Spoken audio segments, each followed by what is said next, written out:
जय हिंद, वंदे मातरम। प्यारे साथियों, आ चुके हैं एक और जबरदस्त नई भर्ती के साथ। कौन सी भर्ती है दोस्तों आपके लिए? ये है साथियों इनकम टैक्स स्पोर्ट्स सीधी भर्ती 2024। जी हाँ साथियों, इनकम टैक्स जिसको हम आयकर विभाग बोलते हैं, इसमें स्पोर्ट्समैन की भर्ती निकली है, स्पोर्ट्स कोटा की भर्ती निकली है। इसमें आपको संपूर्ण जानकारी मैं देने वाला हूं एकदम आसान और सरल भाषा में। एज क्या है, योग्यता क्या है, वेतन कितना मिलेगा, कौन फॉर्म भर सकता है और कौन नहीं भर सकता है, महिला पुरुष ऑल इंडिया के कैंडिडेट भर सकते हैं।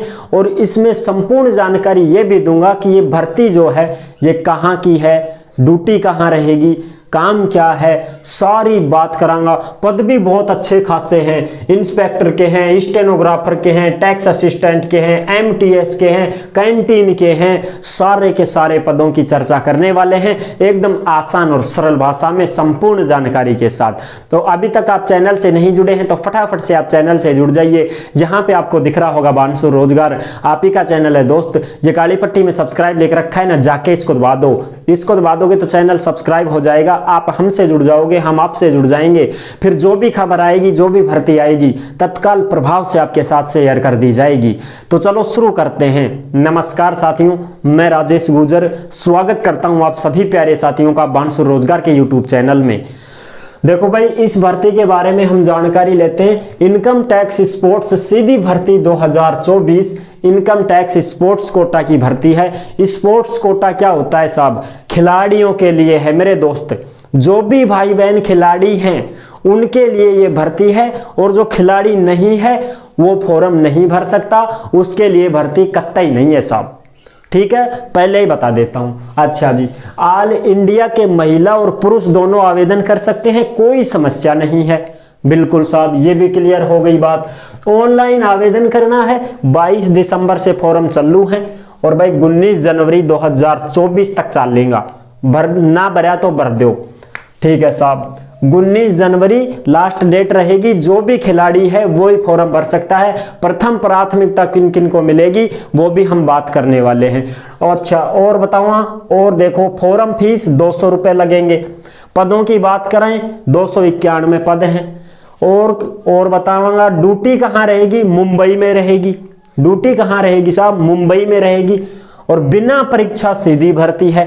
ये कैसे कह सकते हो साहब बिना परीक्षा सीधी भर्ती है? हमने आज तक जितने भी वीडियो बनाई हैं स्पोर्ट्समैन की, स्पोर्ट्स कोटा की, खिलाड़ियों की भर्तियां जो भी बताई हैं, आज तक किसी में भी परीक्षा का आयोजन नहीं हुआ है और ना उसमें लिखा हुआ है नोटिफिकेशन में कि आपका एग्जाम होगा, फलाना डिकड़ा कुछ नहीं दे रखा उसमें।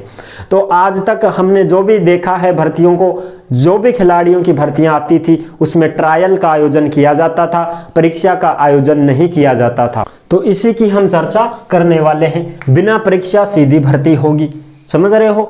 ट्रायल क्या होता है? ट्रायल भाई खेलना पड़ता है। जो आप खेल के लिए आवेदन कर रहे हो उसी खेल को आपको वहां दिखाना पड़ेगा कि देखो साहब मैं कितना तगड़ा खेलता हूं, कितने मैंने पदक जीते हैं, अच्छे प्रदर्शन के लिए मैं प्रसिद्ध हूं। ये चीजें होती है। और खेल तो सारे हैं, आप ये मत सोचना कि साहब मैं कबड्डी हूं, खो खो हूं, टेबल टेनिस, वॉलीबॉल, सारा का सारा खेल आप नोटिफिकेशन में देख लेना। पूरे खेल हैं, टोटल कितने हैं, 65 प्रकार के हैं, कितने हैं। अगर मैं यहां लिखता तो कैसे बताता, वो आपको नोटिफिकेशन में मिल जाएगा। नोटिफिकेशन कहां मिलेगा साहब? अपने टेलीग्राम चैनल है उसको ज्वाइन करो, उसमें मिल जाएगा। टेलीग्राम में आपको ऐसे भटकने की जरूरत नहीं है, जिस नाम से यूट्यूब चैनल है उसी नाम से ओरिजिनल टेलीग्राम मिलेगा आपको। ठीक है? अच्छा साहब, खेल का प्रमाण पत्र जरूरी है। अगर आपके पास खेल का प्रमाण पत्र है, सर्टिफिकेट है, तो आप इस भर्ती में शामिल हो सकते हैं। अब देखो फटाफट, पद नाम, पद, एज, योग्यता, वेतन, सारी बात करा। इंस्पेक्टर के 14 पद हैं, 18 से 30 साल के युवा भर सकते हैं।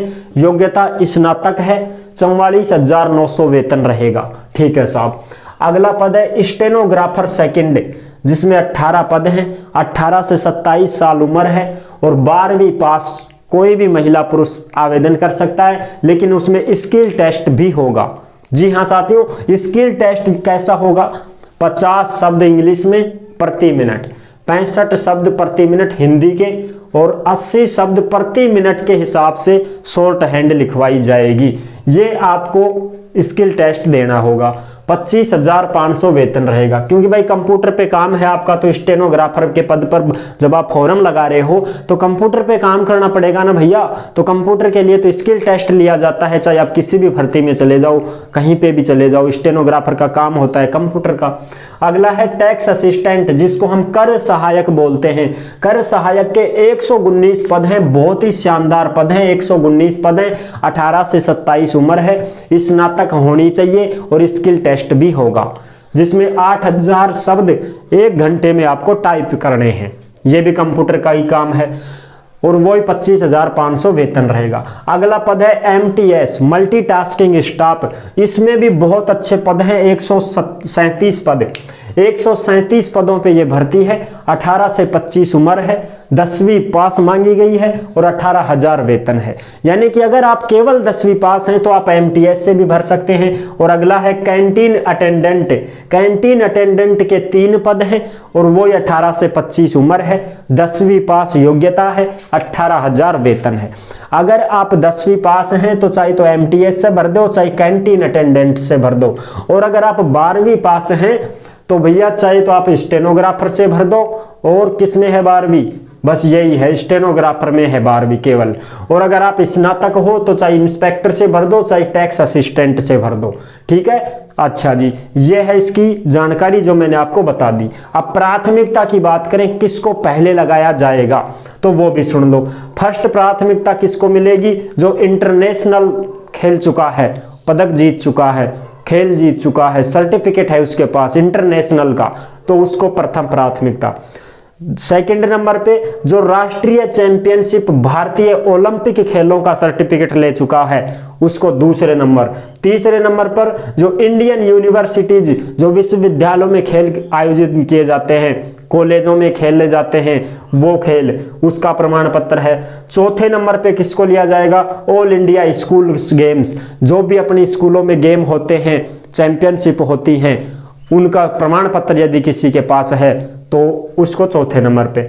और 5वें नंबर पर किसको लिया जाएगा? राष्ट्रीय शारीरिक दक्षता। जो राष्ट्रीय शारीरिक दक्षता का मतलब जो फिजिकल में कोई कोच है, जो बच्चे तैयार करता है, कोच है कोई, तो उसको मान लो राष्ट्रीय पुरस्कार से सम्मानित किया गया हो, पुरस्कार मिला हो उसको, कोच है वो, तो भी फॉर्म लगा सकता है। कोई टीम इवेंट है, टीम में खेल चुका है, प्रमाण पत्र होना चाहिए, वो भी इसमें आवेदन कर सकता है, उसकी भी कोई दिक्कत नहीं है।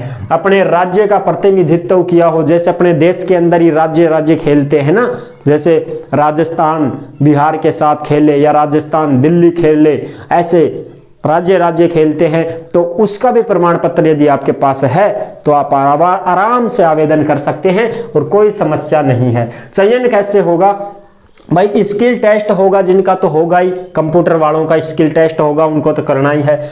और भैया जो MTS हैं, कैंटीन अटेंडेंट हैं, इनको तो वहां पे खिलाड़ी बनके खेल का भी दिखाना पड़ेगा, इस बात का ध्यान रख लेना। ठीक है जी। बाकी इसमें लिख नहीं रखा है ट्रायल के बारे में, इसमें ट्रायल के बारे में नहीं लिख रखा है और ना ही इसमें एग्जाम के बारे में लिख रखा है। ना तो इसमें ट्रायल के बारे में लिखा हुआ है, ना इसमें एग्जाम के बारे में लिखा हुआ है। तो हम ये समझ सकते हैं कि इसमें स्किल टेस्ट के माध्यम से ही ये आपको ले सकते हैं। ये तो कंफर्म हो गया, स्टेनोग्राफर में स्किल है, टैक्स असिस्टेंट में स्किल है। ठीक है, बचे तो कौन बचे? MTS, कैंटीन और ये इंस्पेक्टर बचे। तो हो सकता है इनका भी कुछ वो लिया जा सके, साक्षात्कार वगैरह। MTS वालों से MTS का काम करवाया जा सकता है, कैंटीन अटेंडेंट वालों का कोई डिग्री डिप्लोमा देखा जा सकता है, इस प्रकार से। ठीक है साथियों, फिर आपका डॉक्यूमेंट्स वेरिफिकेशन, मेडिकल और मेरिट लिस्ट जारी हो जाएगी। मेडिकल अपने आप करेंगे ये, इनकी कोई दिक्कत नहीं है आपको। ड्यूटी आपकी मुंबई में रहेगी। 291 पदों पे भर्ती है। जिस भाई बहन के पास खेल सर्टिफिकेट नहीं है वो फॉर्म नहीं भर सकता है, खामा परेशानी में मत पड़ना। ठीक है, तो ये है इसकी संपूर्ण जानकारी।